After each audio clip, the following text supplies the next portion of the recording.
तो हेलो दोस्तों, कैसे हो? मैं हूं राजवीर सागर और आप देख रहे हो मेरे यूट्यूब चैनल यारवीर ब्रदर्स। तो भाई आज मैं आपको बताऊंगा, काफ़ी सारे लोगों के मन में बहुत सारे विचार होते हैं कि भाई जब मैंने इंजन खुलवाया, क्रैंक को रिपेयर कराऊं या क्रैंक को पूरा कंप्लीट नया डाल दूं। इसके बारे में पूरी कंप्लीट डिटेल में आपको दूंगा। आपको ये वीडियो बहुत पसंद आएगी, यकीन के साथ कह सकता हूँ। और हाँ, इंस्टा पर भी मुझे फॉलो कर सकते हो आप। इंस्टाग्राम पर मैं अपनी बहुत सारी फीडबैक वीडियो, बहुत सारी स्टोरी में जानकारियाँ देता रहता हूँ, बहुत सारी चीज़ें बताता रहता हूँ। क्योंकि यूट्यूब पर मैं सिर्फ एक वीडियो डाल सकता हूँ एक दिन में, पर इंस्टा पर मैं बहुत सारी वीडियो डालता रहता हूँ और काफ़ी सारी स्टोरी लगा सकता हूँ। अगर आप चाहो तो अभी जाके देख सकते हो। अभी राइट नाउ मैंने कोई ना कोई स्टोरी लगाई होगी, वहां पे नॉलेज आपको दी होगी, जानकारी दी होगी, फीडबैक दी होगी। Thank you so much. Video start करते हैं। इतना आपने देखा, आगे भी देख ही दो। नीचे कमेंट बॉक्स में कमेंट जरूर करना, आपकी कोई क्वायरी होगी तो। ठीक है, वीडियो स्टार्ट करते हैं। ये जितनी भी बातें मैं आपको बताऊंगा, ये जितनी भी आपको जानकारी मैं दूंगा, इसमें ये सारी मेरी एक्सपीरियंस पे आधार पर दूंगा। मैं किसी से किताबी ज्ञान से या किसी ऐसे कुछ नहीं, जो मैंने एक्सपीरियंस लिया है, जो मैं एक्सपीरियंस करता हूं और जिनसे मैं सीखता हूं, जिनसे मैं समझता हूं, इन सब चीजों को देखते हुए ये वीडियो में मैं आपको सारी बातें बताऊंगा और ये बहुत ज्यादा काम आपकी आने वाली है। Crank assembly. देखो, काफ़ी सारे भाई हैं हमारे मैकेनिक भाई जो इस वीडियो को देख रहे हैं, और काफ़ी सारे ऐसे भाई हैं जो हमारे राइडर हुए, जो बाइक चलाते हैं पर इंजन को खुलवाने का उनका मन है या उनका काम होगा, तो उनके मन में डाउट है क्रैंक को लेकर। जब हमारी गाड़ी का इंजन खुलता है, हेड और सिलेंडर, यानी कि हेड के अंदर 2 वाल होते हैं, किसी किसी गाड़ी में 4 वाल भी होते हैं, और हमारा होता है पिस्टन।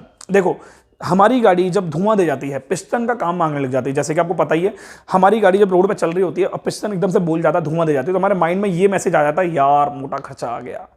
अब फिर दूसरा थॉट आता है कि यार कहीं क्रैंक में दिक्कत तो नहीं है। आता ही नहीं आता है? आता है ना? कमेंट करके जरूर बताना अगर आता है तो हम मैकेनिक के पास जाते हैं। मैकेनिक से बोलते हैं, भाई इस गाड़ी को चेक कर लो, इस गाड़ी में कमी क्या है बता दो मुझे। वहां पर आपको करना क्या है? वहां पर आपको यह करना है कि जब भी आप अपनी गाड़ी का हेड सिलेंडर का काम कराते हो, पिस्टन और हेड का काम कराते हो, क्योंकि मेरे पास काफी सारी ऐसी बाइक आई हैं जिनका हेड सिलेंडर का काम इन्होंने हाल फिलहाल में कराया होगा, बट दोबारा से उनका पिस्टन बोल गया।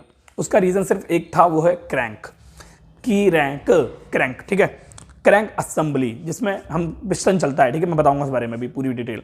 तो वो जो पिस्टन होता है, जब वो मैकेनिक कर रहा होता है उस टाइम, उस वक्त, ठीक है, और हेड के वाल डाल रहा होता है, तो आपको अपनी गाड़ी की कंडीशन के अकॉर्डिंग, किलोमीटर के अकॉर्डिंग उसको ये बताना है। जैसे कि मैं आपको बताता हूं, आपकी गाड़ी 40,000 किलोमीटर से ज्यादा चल चुकी है, आपने कभी इंजन का काम नहीं कराया है। ठीक है, ध्यान रखना, 40,000 किलोमीटर चल चुकी है, आपने कभी इंजन का काम नहीं कराया है, आपको अपनी गाड़ी का पिस्टन का काम कराना है, क्योंकि आपकी गाड़ी धुआं दे रही है।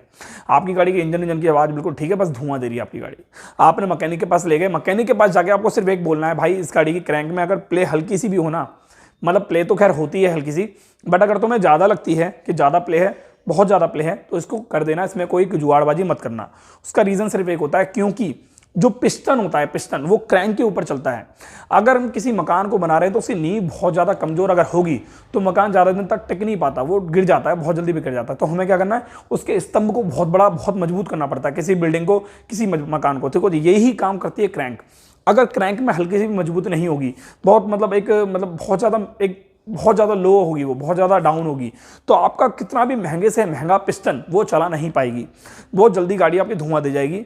ये चीज आपको ध्यान रखनी है, बिल्कुल बहुत डीपली बात मैं आपको बता रहा हूं। अगर आपने पिस्टन, बहुत पूरी दुनिया में सबसे महंगा पिस्टन आपने डलवा लिया, पर वो पिस्टन के नीचे जो क्रैंक है, वो क्रैंक आपकी खराब है, बहुत ज्यादा उसमें प्ले है, बहुत ज्यादा लगता है कि हाँ चल सकती नहीं है, डलवानी पड़ेगी, तो वो पिस्टन को खराब कर देगी 4 दिन में, 4 महीने में, 4 हफ्ते में, या फिर 2 हफ्ते में। ठीक है, धुआं दे जाएगी। अगर उस पिस्टन की उसकी जो पिस्टन की रिंग है वो ज्यादा अच्छी है, तो पिस्टन की धुआं नहीं देगी, बट उसकी जो पिस्टन के अंदर आवाज है, टक टक टक टक टक टक टक, वो पट्टा का आवाज आ जाएगी, मतलब पिस्टन लूज कर देगी उसको। ठीक है, ये चीज आपको बतानी है, बता देता हूं मैं। अब यहां पर आपने पिस्टन भी करा लिया, क्रैंक भी करा लिया। क्रैंक में क्या कराना था मैं बताऊंगा, मेरे पे इंजन पड़ा है, मैं पूरा दिखाऊंगा अभी, बस थोड़ा सा रुक जाओगे। तो यहां पर पिस्टन भी करा लिया, क्रैंक भी करा लिया। अब आता है हमारा हेड। कभी भी अगर आप इंजन का काम करा रहे हो तो आपको एक चीज बहुत ज्यादा दिमाग में ध्यान में डालनी है, हमारी गाड़ी का हेड। देखो, हम जब इंजन का काम कराते हैं तो हमारा पिस्टन भी ठीक है, हमारी क्रैंक भी ठीक है, बट हमारा जो स्टॉक तैयार हो रहा है, 4 स्टॉक जो गाड़ी होती है उसमें जो स्टॉक तैयार होता है, देखो 3 जो स्टॉक होता है ना, 3 स्टॉक, सक्शन और compression, fire exhaust, suction, compression, power exhaust भी कह सकते हो। तो सक्शन जो होता है वो हमारा इनलेट वाल्व करता है। इनलेट वाल्व, हेड के अंदर वाल्व होता है, जब सेल्फ मारते हो, सेल्फ मारते ही 4 स्टॉक काम कर जाते हैं। कैसे कैसे मैं बता देता हूं, मैं आपको काफी वीडियो में बता चुका हूं। सक्शन, पेट्रोल एयर को सक्स करना, खींचना।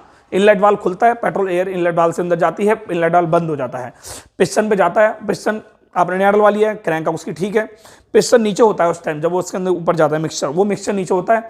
अब जैसे ही दूसरा स्टॉक काम करता है, वो पिस्टन ऊपर आता है और उस मिक्सचर को हीट कर देता है, क्योंकि दोनों वाल्व उस टाइम बंद होते हैं। ठीक है, ध्यान से समझना।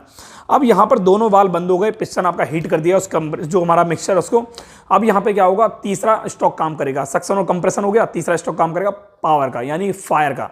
आपके प्लग में ब्लास्ट मतलब आपके प्लग में चिंगारी उठेगी तड़ाक। और उसके बाद क्या होता है मैं आपको बताता हूँ। उसके बाद क्या होता है, आपका जो मिक्सचर बहुत ज़्यादा हीट हो गया, जैसे सिर्फ और सिर्फ चिंगारी मिलनी है, उसमें तुरंत ही चिंगारी मिलेगी और ब्लास्ट होगा धूम, ठीक है। और उसके बाद क्या होगा, आपकी गाड़ी का एग्जॉस्ट वाला बाल खुल जाएगा, यानी तीसरा स्ट्रोक काम कर दिया है पावर का, चौथा स्ट्रोक लग गया हमारा एग्जॉस्ट का। यहां पर क्या होगा, वाल खुलेगा, जो गंदगी है, जो कालचरा वचरा जो एक्स्ट्रा है वो निकल के वाल के थ्रू, एग्जॉस्ट वाले वाल के थ्रू साइलेंसर से निकल जाएगा। यहां पर क्या हुआ, हमारा पिस्टन नीचे गया, पहला स्ट्रोक, ठीक है, दूसरा स्ट्रोक पिस्टन ऊपर आया, पिस्टन और क्रैंक ओके है। बट यहां पे क्या हुआ, इनलेट वाल खुला, हमारा नीचे आया। अब यहां पे आपने पिस्टन और क्रैंक का सारा काम करा लिया, बट वाल के अंदर गाइड में आपने कंप्रोमाइज कर लिया, वाल आपने लोकल डलवा लिए, तो भी आपकी गाड़ी में सारा काम अधूरा है A to Z। आती है आजकल जो गाड़ियां आ रही है नेचुरली उसमें आवाज आ रही है क्योंकि टाइपेड लूज छोड़ दी है कंपनी बहुत ज्यादा, ठीक है। बट अभी जो गाड़ी में पुरानी की बात कर रहा हूं, ठीक है, तो उसमें क्या होगा, वाल के गाइड में अगर आप कंप्रोमाइज करते हो तो वाल गाइड में क्या होता है, वो जो वाल चलता है उस वाल में प्ले आ जाती है, गाइड हमारे हॉल गाइड का हॉल बढ़ जाता है और वाल में प्ले आ जाती है, जिसकी वजह से इनलेट वाल्व जब बंद होगा ना तो गाइड में प्ले होने की वजह से उसकी जो कंप्रेशन रेशियो है वो लीक होगा।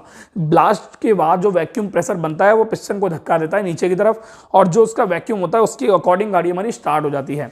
और अगर वाल गाइड कटे होंगे तो वहां से रिलीज होगा उसका जो मतलब वाल कटे होंगे तो रिलीज होगा उसका वैक्यूम, और आपकी गाड़ी में स्टार्टिंग की, पिकअप की, मिसिंग की, इन सब से रिलेटेड दिक्कतें आएंगी, ठीक है।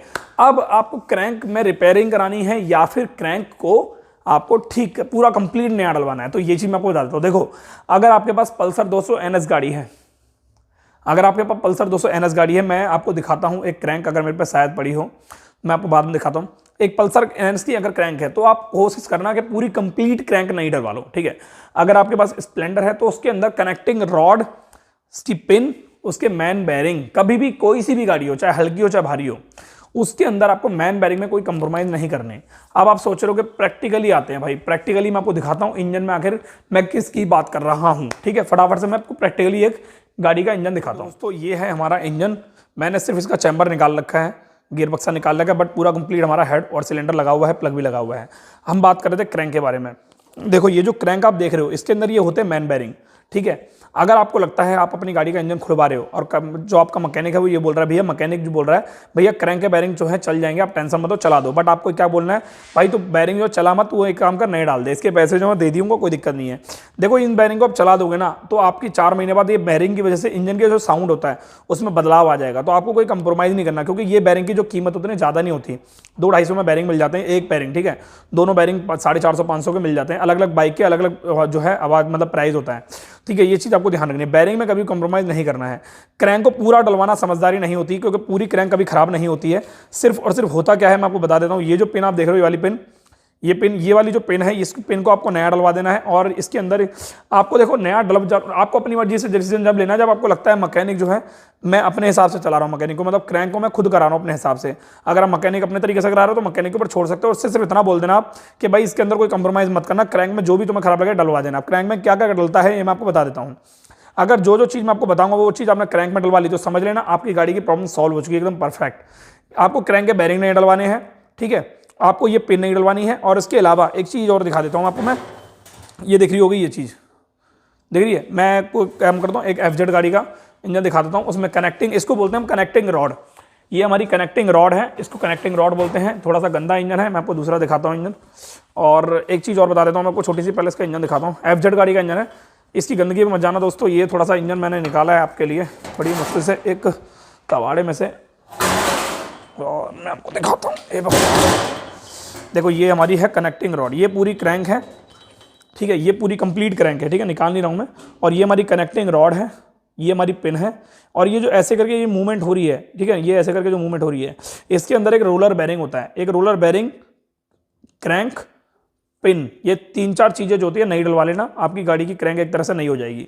अब ये जो होते हैं हमारे, ये जो हैं ये फ्लाई व्हील होते हैं, fly wheel right side, fly wheel left side, ठीक है, राइट और लेफ्ट ये चीज़ होती है। अगर क्रैंक आपको नहीं डलवानी तो उसका प्रोसेस सिर्फ एक ही होता है, चूड़ी वूड़ी खराब हो जाती है और आपको लगता है कि हाँ क्रैंक बिल्कुल बैंड हो रखी है, टेढ़ी है, तो आप क्रैंक को नहीं डलवा सकते हो। वैसे जरूरी नहीं होता क्रैंक डलवाना, आप कनेक्टिंग रॉड, इसकी पिन, इसके रोलर, और उसके अलावा इसमें कुछ नहीं होता। अगर ये चीज़ आप एकदम बढ़िया तरीके से डलवा लेते हो मतलब खरादी से, तो क्रैंक में कभी दिक्कत नहीं आती, क्रैंक एकदम ओके हो जाती है। ये पिस्टन सीज मारा हुआ आप देख रहे हो, ये वाला पिस्टन ये सिर्फ और सिर्फ क्रैंक की वजह से मारा है। ये देखो क्रैंक में देखो निपले देख रहे हो, ये क्रैंक में, ये खैर ये तो डैमेज गाड़ी है। तो ये चीज़ मैं आपको बता देता हूँ, ये चीज़ आपको थोड़ी ध्यान रखनी है और इसके बारे में आपको बताना है, ठीक है। तो दोस्तों काफ़ी सारी मैंने आपको बातें बता दी हैं इस वीडियो के अंदर, और काफ़ी सारी क्रैंक की मैंने जानकारी दे दी है। अगर आपको लगता है इस वीडियो के अंदर मैंने कुछ जानकारी आपको दी है क्रैंक से रिलेटेड, क्रैंक में ज़्यादा खर्चा नहीं आता, बस आपको कोई कंप्रोमाइज़ नहीं करना। अगर आप इंजन खुलवा रहे हो, चाहे वो आपकी गाड़ी छोटी हो चाहे बड़ी हो, आपको कभी भी क्रैंक में कोई कंप्रोमाइज़ नहीं करना, क्रैंक का काम करा लेना है। अगर आपको लगता है आपका बजट कम है तो वो बाद में करा लेना वैसे काम, बट आपको ये चीज़ ध्यान रखनी है, अगर मैं इसका हेड सेंटर खुलवा रहा हूँ तो मैं क्रैंक का भी बजट लेके चलूँ, ये चीज़ ध्यान रखना। उसके अलावा अगर हैवी की बात, पल्सर 200 NS, पल्सर RS, इन सब गाड़ियों की बात की जाए तो इन गाड़ियों में क्रैंक रिपेयर ना करा के इसमें सीधे पूरी कंप्लीट क्रैंक नहीं डलवा लो। बट जो गाड़ियाँ होती हैं इनमें कंप्लीट जो क्रैंक की मैं असेंबली जो बता रहा हूँ इसमें डल के काम सेट हो जाता है। और प्लस मैं तो, अगर मैं अपनी बात बताऊँ, मैं तो गारंटी भी लेता हूँ 1 साल की क्रैंक की, पिस्टन की। अगर धुआं दे जाती गाड़ी या पूरा इंजन में से कहीं से भी लीकेज हो जाता है इंजन ऑयल, तो उसकी फ्री में ठीक करने की पूरी गारंटी देता हूँ। अगर मेरी वीडियो कोई ऐसा बंदा देख रहा है जिसने मेरे पास काम कराया और उसकी गाड़ी में कोई दिक्कत आ रही है, परेशानी आती है, तो मेरे पास आप ला सकते हो, मैं सब फ्री में ठीक कर दूंगा, 1 रुपया आपसे मुझे नहीं चाहिए। अगर मैंने कोई काम किया उसमें कोई दिक्कत आ रही है तो ठीक है, आपको बस मेरे पास आना है और आपको अपॉइंटमेंट लेने की भी जरूरत नहीं है, आप वैसे ही बिंदास आ सकते हो। वैसे कॉल करके आ जाना कि हाँ मेरी गाड़ी में दिक्कत आ रही है, मैं आ सकता हूँ या नहीं आ सकता हूँ। मैं आपको बता दूँ मंगलवार को मेरी वर्कशॉप क्लोज रहती है, आपको ध्यान रखना इस चीज़ का। बाकी मेरे काम की पूरी जिम्मेदारी मैं इसलिए लेता हूँ क्योंकि मैं जानता हूँ मैं काम कैसा करता हूँ, ठीक है। Thank you so much. काफ़ी सारे नीचे लोग गलत बोलते होंगे, वो उन सब की बातों मत आना, क्योंकि भाई वो तो उनका काम ही यही है बोलने का, इसलिए तो इस जिंदगी में कुछ कर नहीं पाए। थैंक यू सो मच, मिलते हैं नेक्स्ट वीडियो में। थैंक यू सो मच, आपने इतना ज़्यादा प्यार दिया और अभी भी दे रहे हो। 2,30,000 से ज़्यादा सब्सक्राइबर हमारे हो चुके हैं, इतना ज़्यादा प्यार मैंने सोचा नहीं था कभी मिलेगा। Thank you so much, I love you all. Good night तो नहीं है, शाम हो रही है, वर्कशॉप सिर्फ आपके लिए खोल रखी है मैंने। चलो ठीक है, मिलते हैं नेक्स्ट वीडियो में। Thank you, bye bye.